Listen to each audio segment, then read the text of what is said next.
వరద బాధితుల సహాయార్థం పవన్ కళ్యాణ్ గారు తన సొంత నిధులు 6 కోట్ల రూపాయలు ఇచ్చారు.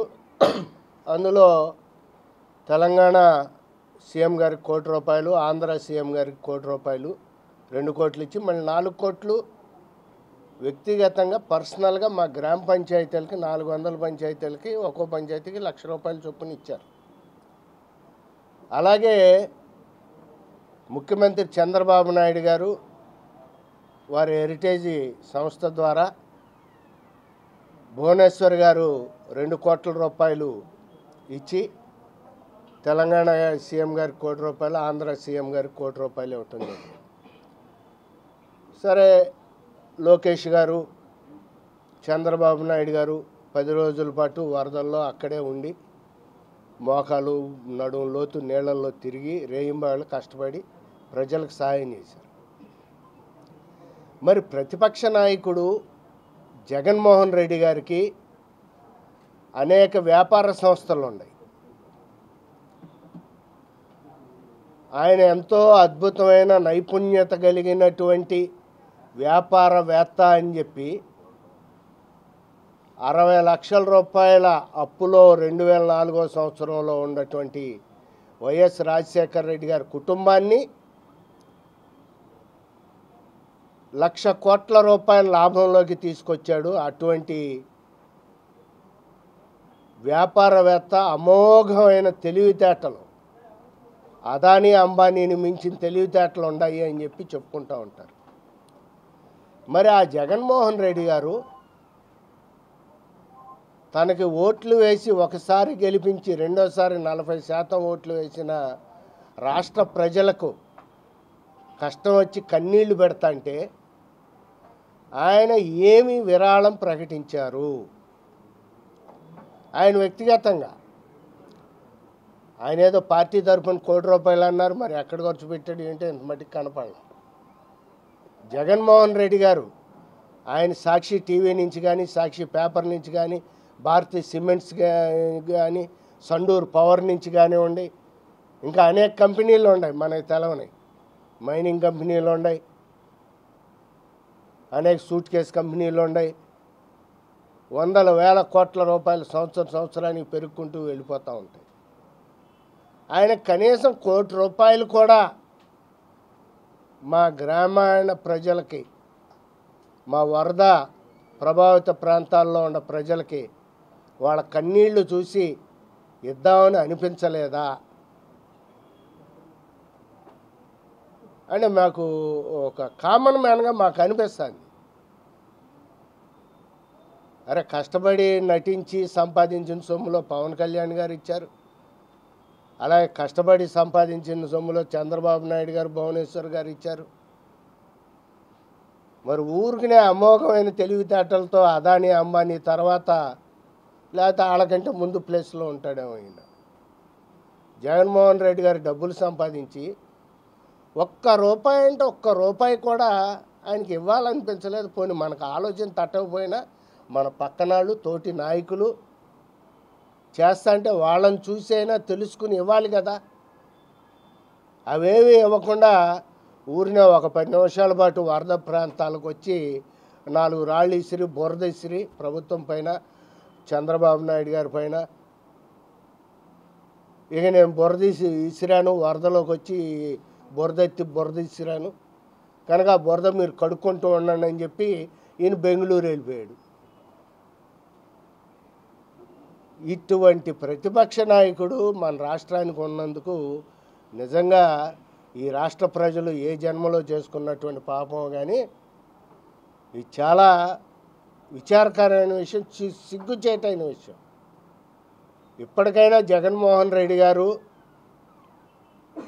ఆలోచించి విజ్ఞతతో ఏం చేసుకుంటావు, అన్ని 100 కోట్లు, 1000 కోట్లు, లక్షల కోట్లు ఉన్నాయి. మనం పోయేటప్పుడు నడుము కట్టుకుని పైకి తీసుకెళ్ళలేం కదా డబ్బులు. కనీసం వరద బాధితులకు 1 కోటి రూపాయలు కూడా ఇవ్వకుండా ప్యాలెస్లు ఊరూరా కట్టుకుని ఊరేగితే ఏం లాభం మనకి? ప్రజల్లో కాస్త మంచి పేరు ఉండాలి కదా, గుర్తింపు ఉండాలి కదా. కనుక ఎప్పటికైనా సరే జగన్మోహన్ రెడ్డి గారు చంద్రబాబు నాయుడు గారిని పవన్ కళ్యాణ్ గారిని చూసి బుద్ధి తెచ్చుకుని సిగ్గు తెచ్చుకుని ఎంతో కొంత వరద బాధితులకి ఈ వర్షాల బాధితులకి ఆయన కూడా కొంత విరాళం ముఖ్యమంత్రి గారి సహాయ నిధికి ప్రకటిస్తే బాగుంటుందని చెప్పి మేము గ్రామీణ ప్రజలుగా మేము అభిప్రాయపడుతున్నాం. Thank you.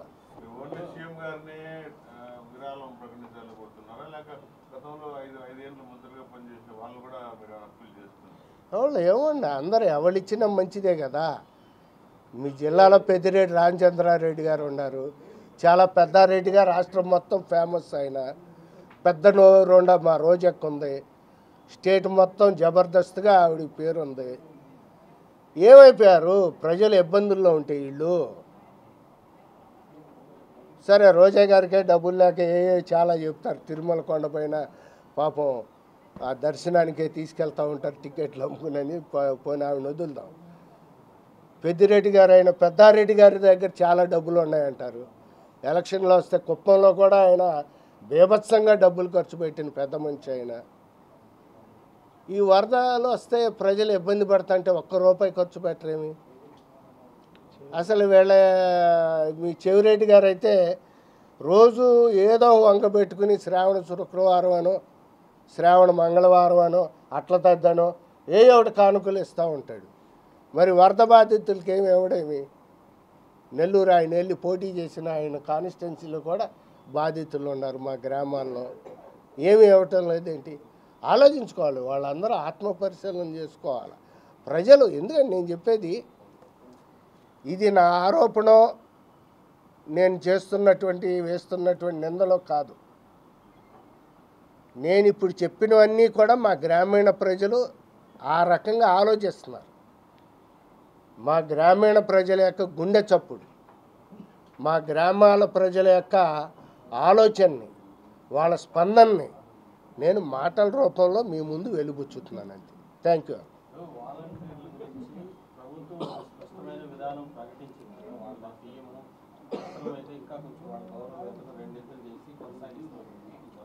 ప్రభుత్వం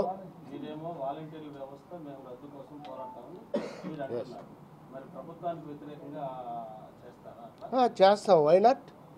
మా సిద్ధాంతం మాది,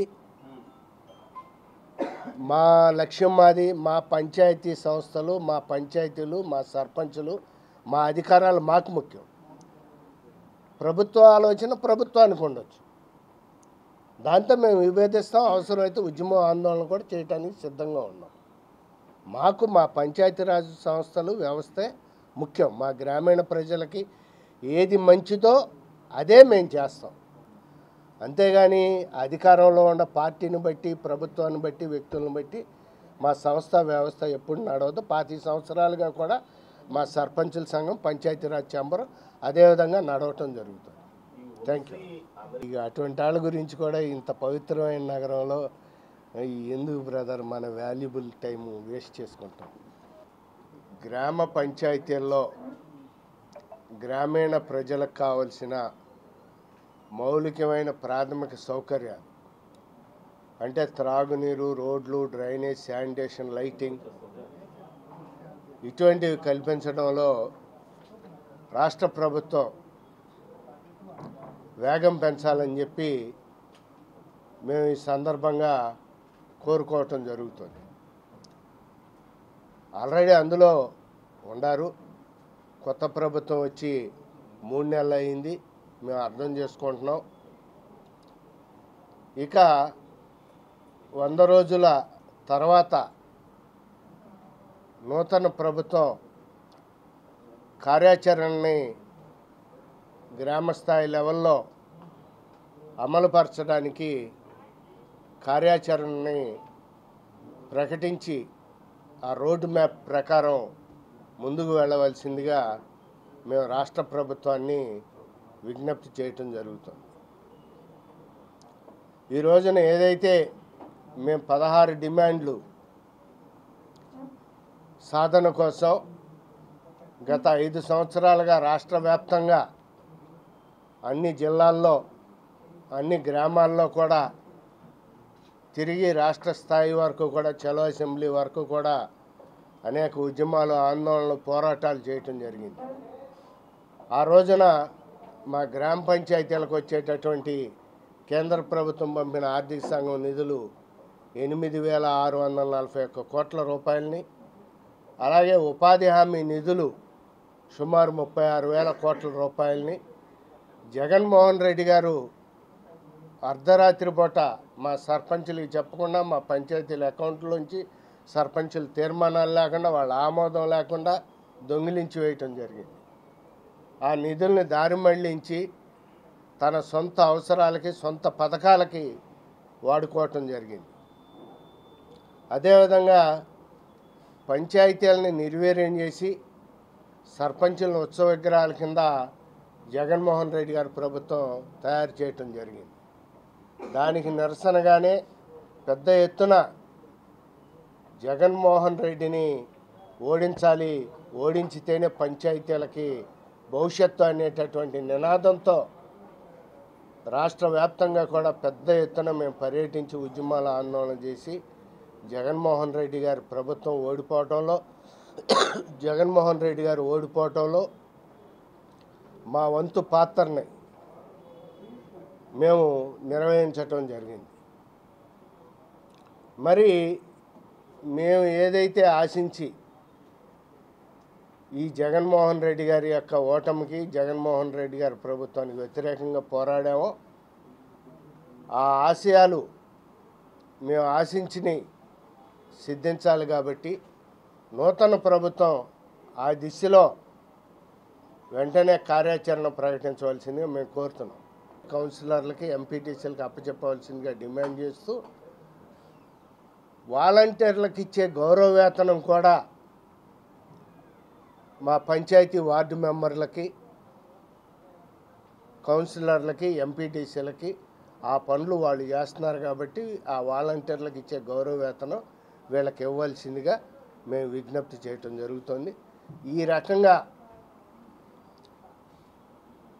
గ్రామాల్లో గ్రామీణ ప్రజలకు కావాల్సిన మౌలికమైన సౌకర్యాలు, త్రాగునీరు, రోడ్లు, డ్రైనేజ్, శానిటేషన్, లైటింగ్, ఇటువంటి అనేక సమస్యలు ఉన్నాయి. వాటి మీద మా 16 డిమాండ్లు ఉన్నాయి. వీటి మీద ముఖ్యమంత్రి చంద్రబాబు నాయుడు గారు, పవన్ కళ్యాణ్ గారు కూడా దృష్టి సారించి తక్షణమే పరిష్కరించవలసిందిగా కోరుతున్నాం. మేము ఇటీవల పవన్ కళ్యాణ్ గారిని కూడా కలవటం జరిగింది. మేము వరద, విజయవాడ అలాగే రాష్ట్రంలో ఇతర ప్రాంతాల్లో వరద వచ్చి అకాల వర్షాలతో ఇబ్బందులు పడుతున్నటువంటి మా గ్రామీణ ప్రజల్ని, పట్టణ ప్రజలను ఆదుకోవాల్సిందిగా కోరుతూ మా సర్పంచులు, ఎంపీటీసీలు, ఎంపీపీలు, జెడ్పీటీసీలు 1 నెల గౌరవ వేతనం 7,70,00,000 రూపాయలని పవన్ కళ్యాణ్ గారికి అందించడం జరిగింది.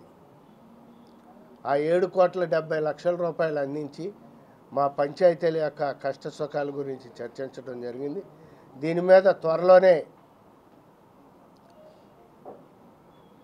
పవన్ కళ్యాణ్ గారు ఒక విస్తృతమైనటువంటి సమావేశం ఏర్పాటు చేసి మా సమస్యల గురించి తెలుసుకుని వాటి పరిష్కారానికి కృషి చేస్తామని చెప్పి హామీని ఇవ్వటం జరిగింది.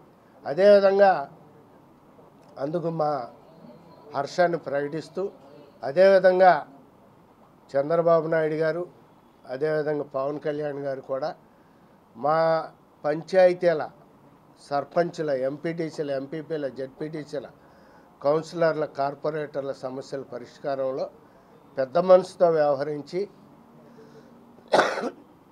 గత 5 సంవత్సరాల్లో భ్రష్టు పట్టిపోయి కుంటిపడిపోయినటువంటి గ్రామీణ వ్యవస్థని మరలా గాడిలో పెట్టి గ్రామీణాభివృద్ధిని పరుగులు పెట్టించడానికి, భ్రష్టు పట్టిపోయినటువంటి స్థానిక సంస్థల యొక్క మనుగడని వెలుగులోకి తీసుకొచ్చి గుర్తింపులోకి తీసుకురావడానికి చంద్రబాబు నాయుడు గారు, పవన్ కళ్యాణ్ గారిని కృషి చేయవలసిందిగా మేము విజ్ఞప్తి చేస్తూ, అలాగే పవన్ కళ్యాణ్ గారు కూడా వ్యక్తిగతంగా 4 కోట్ల రూపాయలు మా గ్రామ పంచాయతీలకి, 400 పంచాయతీలకి, వరద ప్రభావిత పంచాయతీలకి ఒక్కో పంచాయతీకి 1,00,000 రూపాయలు చొప్పున వ్యక్తిగతంగా 4 కోట్ల రూపాయలు ప్రకటించినందుకు పవన్ కళ్యాణ్ గారికి కూడా ఈ సందర్భంగా మా సర్పంచుల సంఘం పంచాయతీరాజ్ ఛాంబర్లో హృదయపూర్వక అభినందనలు శుభాకాంక్షలు తెలియజేస్తున్నాం. Thank you.